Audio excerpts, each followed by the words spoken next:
please don't screw this up. Armed with a fanny pack full of cards, $9 in cash, and even has a holster for my Coke Zero.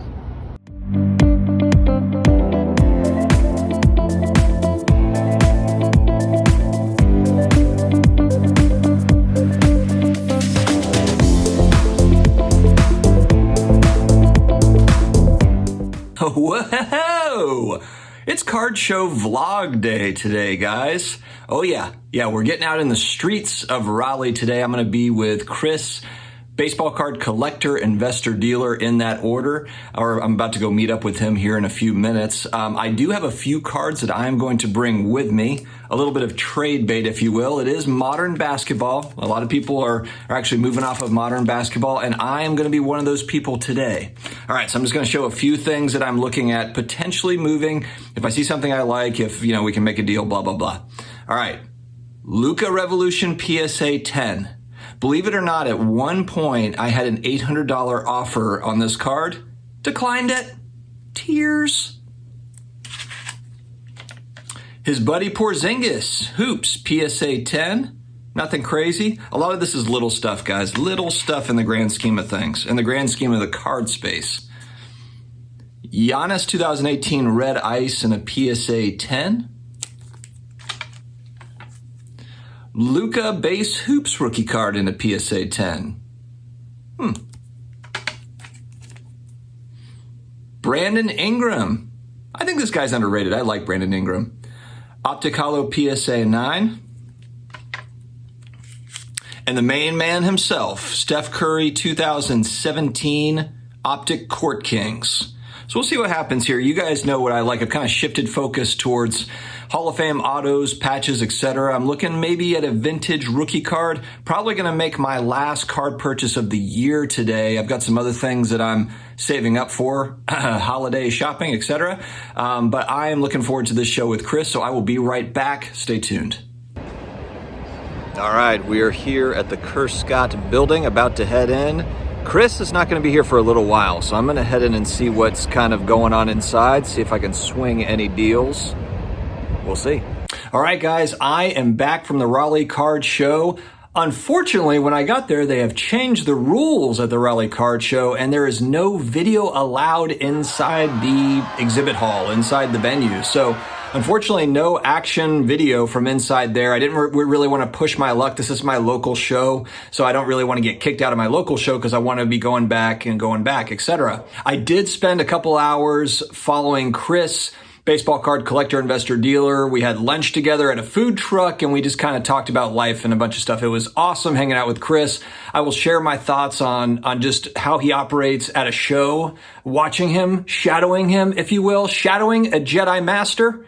But first, I'm going to go through a trade that I made and a couple of my pickups. All right, earlier in the video, I showed some cards that I was bringing with the idea of trading them for something that I want more. And these aren't cards I necessarily needed to move off of immediately or anything. I like the cards. It's just that they are base rookie cards of Luka Doncic, and then there was some, kind of cool insert cards, but nothing crazy that I was just like, man, I can't live without this. I walked up to a table, and there was one card that I had been looking for. I actually passed on it at the Dallas Card Show back in May, and it is this card. So, spoiler alert, the trade did happen. It is the 2018 Optic Blue Velocity Luka rookie card, and it's in a PSA 9. This card, like I said, I did not pull the trigger on this at $500 back in May, and I was like, man, I kind of regret not buying that card just because I love the card. I like the color match.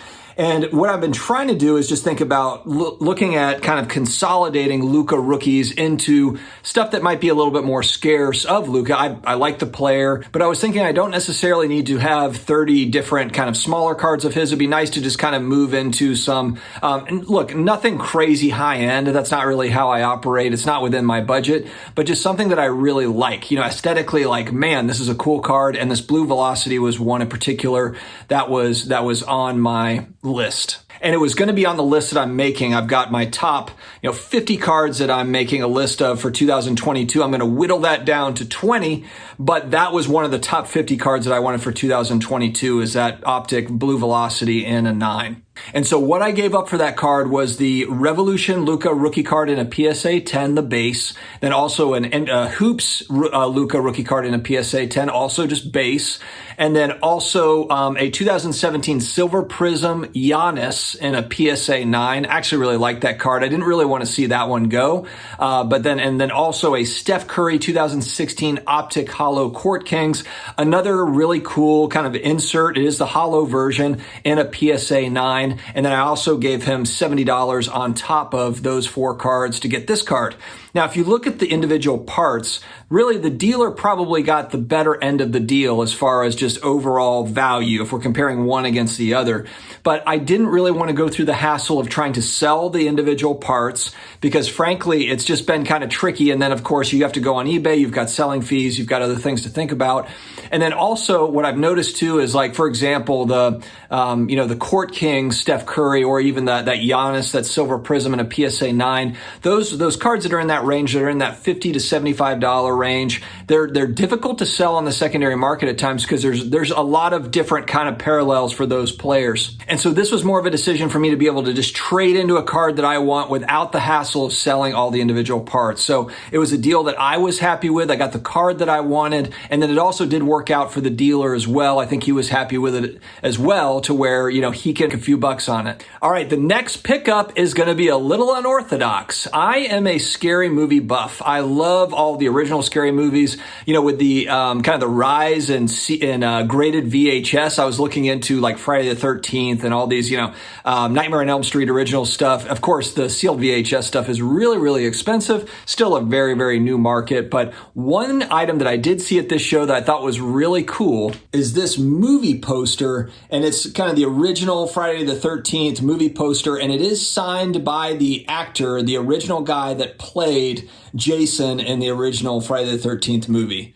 So, and this was a very reasonable deal. I worked out a couple of items with this particular dealer. It was very, very fair. All right, going into the show, I was looking to get another kind of flawless autograph of a Hall of Fame player. Some of the ones that I already have are Jerry West, Larry Bird, Drew Brees. Drew Brees, not yet a Hall of Famer, but you know what I mean. Soon to be Hall of Famer. That's been kind of a collecting mark for me is, flawless national treasures, numbered, just kind of cool looking, maybe inscription autos. And I found a dealer that has a lot of the stuff that I want. And I took his information down. I could have bought 30 cards from this guy. It was incredible. So I'm going to take him actually into account as I'm making that list of 50 for 2022 as I'm whittling down kind of my want list because he's got some incredible stuff. And I'm not sharing who this dealer is because I don't want to compete with anybody, but just a nice guy. And he just happened to have a lot of the stuff that I like. And a lot of it was kind of the Hall of Fame football cards, which not as popular as the basketball stuff or maybe some of the baseball stuff, but he had some just really great stuff. But anyway, he had a couple of cards that I was looking at that I could have pulled the trigger on, but I saw this one item. It was unique.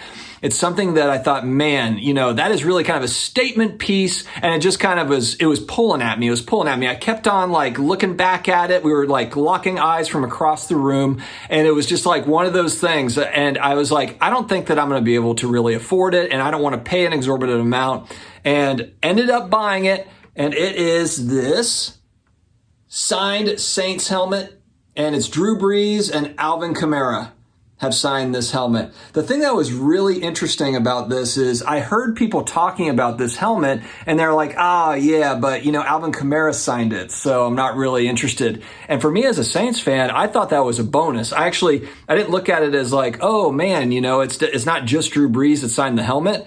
I thought that was really a bonus that Alvin Kamara had signed it because frankly, outside of, Dalton Hilliard, Deuce McAllister, there hasn't been a lot of prolific Saints running backs. Alvin Kamara is certainly one of those guys. And he's still got, a lot of career left, hopefully. Running backs, it's tough. But, he's done some amazing things. He's an electric player. He's kind of like, Reggie Bush. What we thought Reggie Bush was going to be is kind of what Alvin Kamara is. Reggie Bush was great in certain spots, but Kamara is more of a complete back. And so I just thought this was a really cool find. I really like this matte helmet better than their regular helmet. I love the regular Saints helmet, but I just thought this was so sharp the way that the Matt helmet is. So this is going to go in the man cave in my office. I was really excited to add it, and it was really, if you look at kind of what retail cost is for these types of items, it was far below that.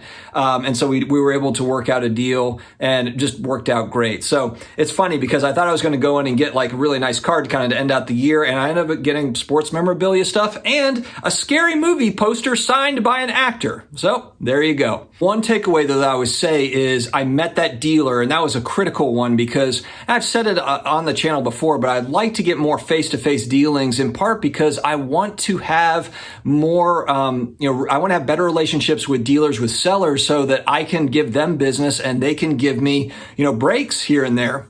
Especially for the types of items I'm looking for, it would be great to save a few bucks here and there, but then also to give them business because a lot of these things are fairly niche. It's not as if there's, huge crowd buying specific Hall of Fame football autos. There's some, but it's not the same as buying, other types of cards.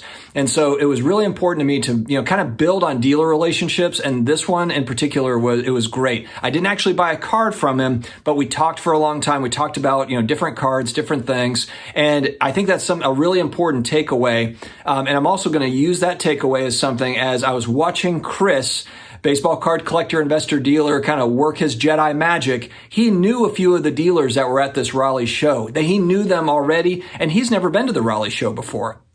He's never been to the Raleigh show, and he already knew, a few of these dealers, and they made deals. He made good deals with them. It was good for them, and it was good for him, and it just worked out for everybody. And I thought that was just, again, it kind of like hits on that lesson of like building relationships within the hobby. Excellent stuff. The other takeaway I took from Chris is I think that there is so much kind of chatter about when we talk about flipping sports cards. It's a lot of kind of these cards are not inexpensive. You're talking about $50 cards, $100 cards, $500 cards that you're trying to flip into, from 100 to 200, from 500 to 700. And there is a lot to be said for working on those lower ranges. When I hear people talking about like, I'm going through the quarter box, the dollar box, for me, that's not necessarily something I'm patient enough doing in volume. You're really just doing a lot of volume if you're really kind of trying to buy and sell that way. But man, there is a lot of opportunity there based on what I saw watching Chris work. That's how he works. He works on kind of that stuff where he's buying cards at 2 cents a card and selling it for 10 cents a card. He's buying it at 25 cents a card, selling it for 75 cents a card. And who knows, maybe sometimes he's getting a great deal. He buys something for a quarter and he sells it for $5. I've also heard of Card Collector 2, Ryan, does the same sort of thing. That's really the bread and butter. That way of operating, to me, from what I keep on watching all these people do it, to me, that seems to be the bread and butter as opposed to more of the high-end flipping, which is extremely risky. You're moving in and out of large cards, and you could get absolutely smoked on any one of those large cards if you just if the timing just isn't right.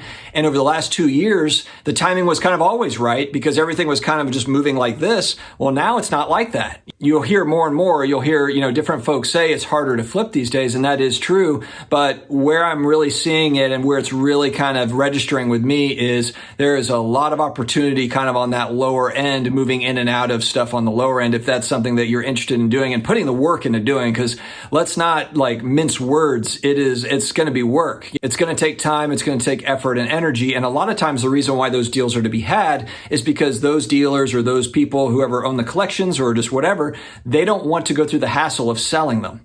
They don't want to go through the hassle. So if you're willing to do the work and sell those lower end items, that just seems to me like kind of a no-brainer. That seems that I'm seeing a lot of successful people doing the same thing. So it's very interesting. I wanted to share that with you all. Chris, it was great seeing you at the show. We talked about next time he's going to stay up here. He's going to stay at our place and we'll definitely do it up again. I look forward to the next show. Guys, have a great rest of your weekend. I'll probably be back with another video tomorrow. You guys know how I roll. But anyway, take care of yourselves. Stay healthy. Stay awesome. And I will talk to you again later.